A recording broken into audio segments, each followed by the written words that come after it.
All glory be to the Lord. Okay, so we are in 2 Samuel chapter 3.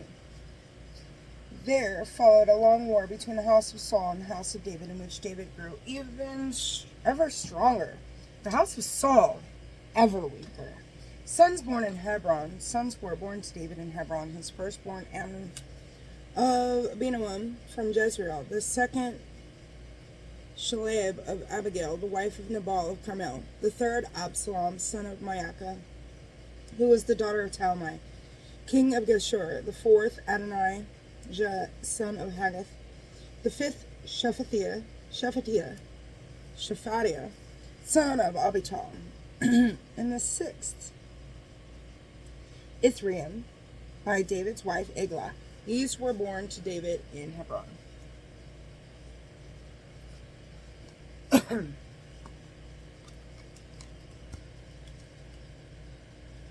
I move these? Oh, so much better. Okay. So, Ishbaal and Abner quarrel during the war between the house of Saul and the house of David. Abner was gaining power in the house of Saul. Now Saul had a concubine, Rizpah, the daughter of Aiah. And Ishbaal, son of Saul, said to Abner, "Why have you slept with my father's concubine?" Enraged at the words of Ishbaal, Abner said, "Am I a dog's head from Judah? As of today I have been loyal to the house of Saul your father, to his brothers and his friends, and I have kept you out of David's clutches, and today you charge me with a crime involving a woman? May God do to thus to Abner and more, if I do not carry out for David what the Lord swore to him. That is, take away the kingdom from the house of Saul and establish the throne of David over Israel, as well as Judah from Dan to Beersheba." Ishbaal was no longer able to say a word to Abner. He feared him so. Abner and David reconciled. Then Abner sent messengers to David in Telam, where he was at that moment, to say, "Make a covenant with me, and you have me on your side, to bring all of Israel over to you." He replied, "Good. I will make a covenant with you, but one thing I require of you. You must not appear before me unless you bring back Michal, Saul's daughter." When you came to present yourself to me, at that same time David sent messengers to Ishbaal, son of Saul, to say, "Give me my wife Michal, whom I betrothed to paying 100 Philistine foreskins." Ishbaal sent for her and took her away from her husband, Paltiel, son of Laish. But Abner said to him, "Go back." So he turned back. Abner then had a word with the elders of Israel. "For some time you have been wanting David as your king.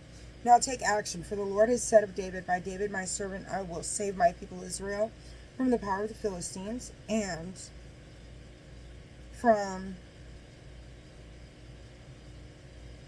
the power of all of their enemies.'" Abner also spoke with Benjamin, and then went to speak with David in Hebron concerning all that would be agreeable to Israel and all to the house of Benjamin.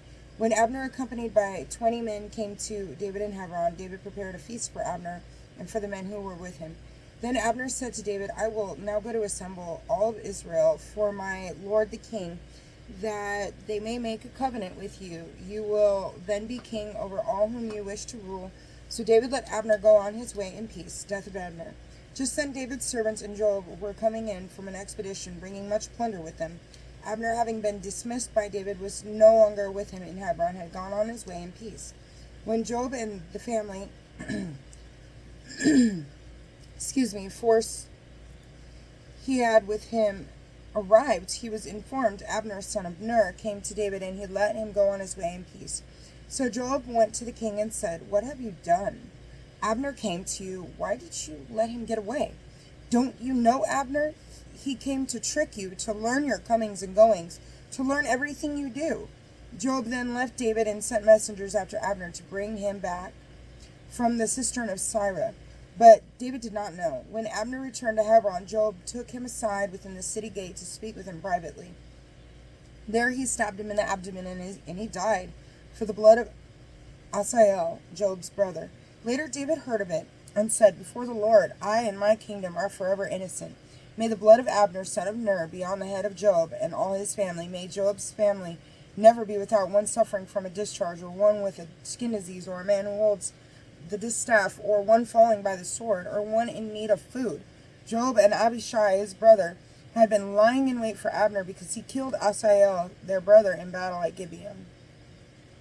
David mourns Abner. Then David said to Joab and to all the people who were with him, "Tear your garments, put on sackcloth, and mourn over Abner." King David himself followed the bier. When they had buried Abner in Hebron, the king wept aloud at the grave of Abner, and all the people wept, and the king sang this lament over Abner. "Should Abner have died like a fool? Your hands were not bound with chains, nor your feet placed in fetters. As one falls before the wicked, you fell." And all the people continued to weep for him. Then they went to console David with food while it was still day, but David swore, "May God do thus to me and more, if before the sun goes down I eat bread or anything else." All the people noted this with approval. Just as everything the king did met with their approval, so on that day all the people and all Israel came to know that it was not the king's doing that Abner son of Ner was put to death. The king then said to his servants, "Do you not know that a prince, a great man, has fallen today in Israel? Although I am the anointed king, I am weak this day, and these men, the sons of Zeruiah, are too ruthless for me. May the Lord repay the evildoer in accordance with his evil deeds." The word of the Lord. Thanks be to God, and the Father, and the Son, and the Holy Spirit. God bless you.